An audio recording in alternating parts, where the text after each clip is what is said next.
हम तय अपना पिया जी के रूप में देख ले श्री राम के, सीता बन के पूजिले रोज चरनिया, माला जपी उनके नाम के। नमस्कार दोस्तों, मैं हूं ममता तिवारी और आप सभी का स्वागत करती हूं मेरे चैनल ममताज वे में।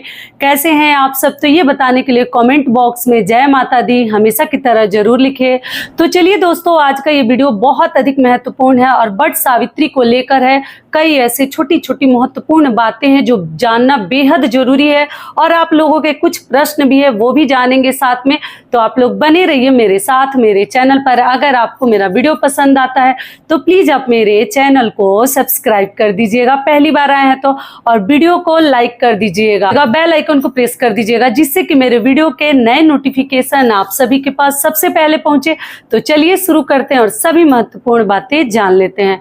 तो सबसे पहले दोस्तों, आप सभी को तहे दिल से धन्यवाद। और मैं, जैसा कि आप लोग को मालूम है कि मायके गई थी तो बहुत सारे शॉर्ट्स वीडियो डाली हूँ, अपने पापा से भी मिलवाई हूँ, उनके भी 2-4 रामायण की चौपाइयाँ हैं सुंदरकांड की, वो भी पढ़ के मतलब पढ़वा के उनसे और शॉर्ट वीडियो वगैरह डाली हूँ। तो इतना सारा आप लोगों के जो भी मतलब आशीर्वाद हैं, शुभकामनाएं हैं, बहुत सारे लोग प्रणाम किए हैं, अंकल जी, पिताजी, सभी को तहे दिल से धन्यवाद। इतना सब लिखने के लिए हमारे पापा के बारे में, मेरे बारे में, सब मतलब मेरे पास सब कुछ रहता नहीं है। आप लोगों को धन्यवाद बोलने के सिवा और क्या कर सकती हूँ। कुछ दिनों से सामने से वीडियो भी नहीं बना रही थी, आप लोग समझ सकते हैं। वहां से आने के बाद जब वीडियो देख रही थी तो मन खराब हो जा रहा था, आंसू आने लगता था। कितना भी दिन हो जाए, मैके जाने के बाद मन खराब ही हो जाता है।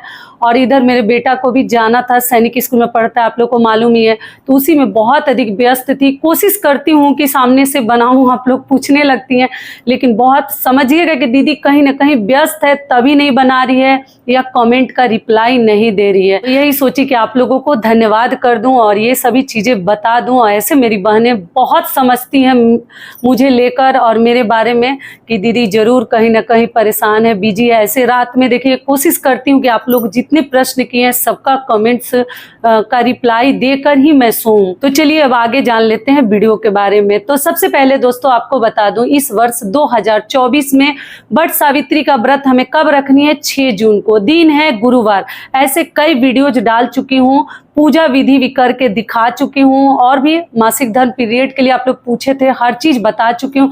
ध्यान से चैनल पे सर्च कीजिएगा, आपको सभी प्रकार के वीडियोज मिल जाएंगे। तो इस वीडियो में जानेंगे, देखिए 6 जून को हमें व्रत रखनी है, गुरुवार पड़ रहा है, तो बुधवार के दिन 5 जून को बाल वगैरह धो लीजिएगा, शुद्ध सात्विक भोजन करे तो ज्यादा बेहतर है, ठीक है। और तब हमें व्रत रखनी है। अगला कार्य आपको क्या करनी है कि गुरुवार का दिन है तो जो 2 दिनों का व्रत रखेंगे, गुरुवार का भी और वट सावित्री का भी, आप लोग साथ में दोनों व्रत रख सकते हैं। आप लोग बार बार ये चीज पूछती हैं, वीडियो ध्यान से देखिएगा तो एक ही चीज को मुझे बार बार बताना नहीं पड़ेगा, बहुत मेहनत लगता है, फिर याद करके फिर बताना पड़ता है। तो ये हो गया। और कुछ लोग जो है पूर्णिमा के दिन ये व्रत करते हैं।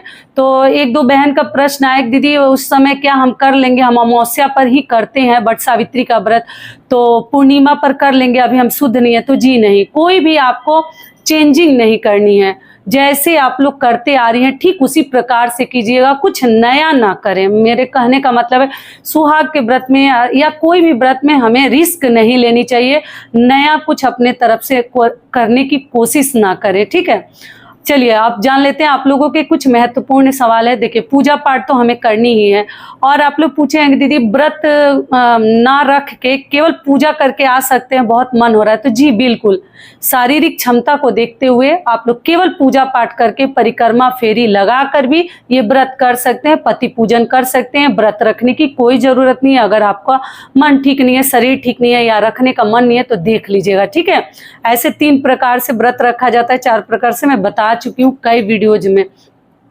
ये हो गया। अगला आप लोगों का सबसे महत्वपूर्ण प्रश्न है कि दीदी हमारे पति जैसे शाम को आते हैं तो क्या हम लोग शाम तक वेट करेंगे, बिना जल का रहेंगे? तो जी ऐसा नहीं है।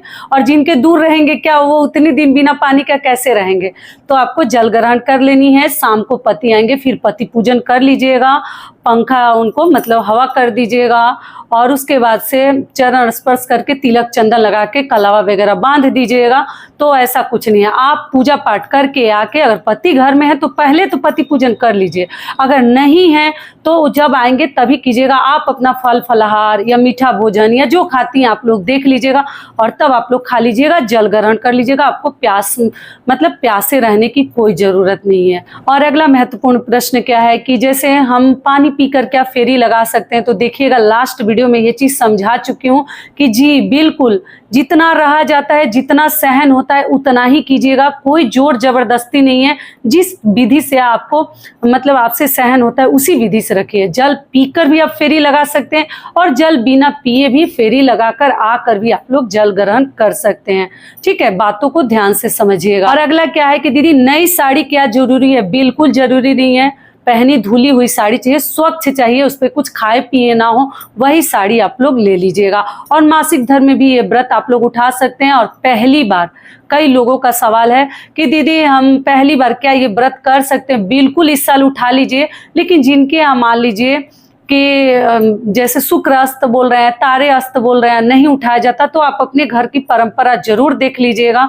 किसी के कहने के अनुसार हमें नहीं करनी चाहिए, अपनी परंपरा को ही आगे लेकर चलनी चाहिए। तो हमारे तरफ ऐसा नहीं है, हम लोग मलमास और अधिक मास को ही मानते हैं, तो उसमें नया व्रत नहीं उठाते हैं। लेकिन आपके यहाँ अगर शुक्र अस्त माना जाता है तो आप मत उठाइएगा, और बाकी लोग इस वर्ष उठा सकते हैं। ठीक है। अगला आप लोगों का महत्वपूर्ण सवाल है कि जैसे मासिक धर्म में दीदी श्रृंगार कर सकते हैं या नहीं कर सकते हैं? तो देखिए बहुत सारा श्रृंगार तो मत कीजिएगा। मेहंदी आप लोग पूछे हैं तो जी ये सब कार्य आप कर सकते हैं। भगवान की पूजा ना करें, किसी को देकर आप लोग फल फ्रूट मिठाई जो भी चढ़ाना है चढ़वा सकती हैं। और आप जो है थोड़ा बहुत मेकअप कर लीजिएगा, क्योंकि बरस बरस का दिन है, व्रत त्योहार है, तो उस दिन बाल मत धोइएगा, एक दिन पहले धो लीजिएगा, या मंगलवार सोमवार रविवार देख लीजिएगा। और उस दिन बालों पे शैम्पू भी नहीं लगानी है और सिर के ऊपर से स्नान भी आप लोग ना करें तो ज़्यादा बेहतर रहेगा, क्योंकि जैसे गुरुवार का भी दिन है और अमावस्या भी है, तो स्नान करना अच्छा नहीं है। ये हो गया। लेकिन मेहंदी आप लोग लगा सकती हैं, ऐसा कुछ नहीं है। स्नान ध्यान करके मेहंदी लगा लीजिएगा, ठीक ठाक साड़ी वगैरह नया वस्त्र आप लोग पहन लीजिएगा। और अगला आप लोगों का महत्वपूर्ण सवाल है कि जैसे घर में किसी की मृत्यु हो गई है तो व्रत करें या ना करें? तो जी नहीं, ऐसे में ना आपको व्रत ही रखनी है ना पूजा पाठ करनी है, व्रत भी नहीं रखते हैं। बाकी आप अपने घर का भी नियम देख लीजिएगा, ऐसे में नहीं रखा जाता है। जब तक जैसे 1.25 महीने ना हो जाए, 25 दिन ना हो जाए, तब तक कोई मतलब पूजा पाठ तो नहीं ही करनी चाहिए। बाकी आप अपने घर का भी नियम देख लीजिएगा। अगला आप लोगों का सवाल है कि हमारे घर में जैसे वट सावित्री के दिन ही मान पड़ गया है, गुरुवार का मान होगा मतलब, तो हम उस दिन नया व्रत उठाएं या ना उठाएं? बिल्कुल उठा सकती हैं। व्रत उठाने के लिए और व्रत त्योहार किसी भी दिन पे पड़ सकता है, इसके लिए मान कोई मायने नहीं रखता है। बाकी मान लीजिए आपके बड़े बुजुर्ग अगर मना कर रहे हैं तो आप लोग मत रखिएगा, लेकिन व्रत उठाने के लिए, व्रत करने के लिए, व्रत रखने के लिए मान बीच में नहीं आता है। कोई नया शुभ कार्य, जैसे आप अपने घर में कुछ नया खरीदने जा रही हैं, साड़ी कपड़ा गहना, ये सब चीज़ें मान में बचानी चाहिए। लेकिन व्रत जो है ये तो पूजा पाठ वाला चीज़ है, तो ऐसा कुछ नहीं है कि मान पड़ गया तो हम व्रत नहीं करेंगे, ऐसा कुछ नहीं है। लेकिन आप अपने घर के बड़े बुजुर्गों से पक्का पूछ लीजिएगा कि क्या करें। ये क्लियर हो गया। और पति दूर हैं दीदी तो क्या करें? कई बार बता चुकी हूँ, फिर भी आप लोग पूछ रहे हैं, वीडियो चेकआउट कीजिएगा, थंबनेल पे भी लिखी हूँ। पति दूर हैं तो या तो मिश्री, मेवा, जो चीज़ें टिकाऊ हो, जो बहुत दिनों तक चले, खराब ना हो, वैसी सब चीज़ें आप लोग चढ़ाकर और रख दीजिएगा। ठीक है। फोन से हो सकता है तो आशीर्वाद ले लीजिए, क्योंकि इसमें पति पूजन जरूर करनी चाहिए। और हर महिलाएं अपने पति के दीर्घायु के लिए ही व्रत करती हैं, तो उनका आशीर्वाद जरूरी है। और आप लोग पूजा पाठ घर में कर लीजिएगा, जिनके दूर है फ़ोन पे कर लेंगे। और कुछ भी टिकाऊ चीज़ें चढ़ा कर रख दीजिएगा, जैसे मिश्री, मेवा, ड्राई फ्रूट्स, ये सब चीज़ें आप चढ़ा कर रखेंगे तो ख़राब नहीं होगा। जब भी आएंगे कांच के बोतल में रखिएगा, बिल्कुल ख़राब नहीं होगा। प्लास्टिक में हो जाएगा, ठीक है, शीशी वगैरह में रखिएगा, ख़राब नहीं होगा। जब आएंगे तो तिलक चंदन लगाकर उस समय ही पंखा झेल दीजिएगा, प्रणाम कर लीजिएगा, तो आपका वट सावित्री व्रत जो है संपूर्ण हो जाएगा। ठीक है। आशा करती हूँ सभी बातें अभी आप लोगों के समझ में आ गई होगी। तो ये वीडियो मेरा यहीं तक का था। फिर मिलती हूँ एक नए वीडियो में, तब तक के लिए नमस्कार। स्वस्थ रहिए, सुरक्षित रहिए और जहाँ कहीं भी रहिए खूब खुश रहिए। धन्यवाद। और आप सभी को वट सावित्री के हार्दिक शुभकामनाएं इन एडवांस।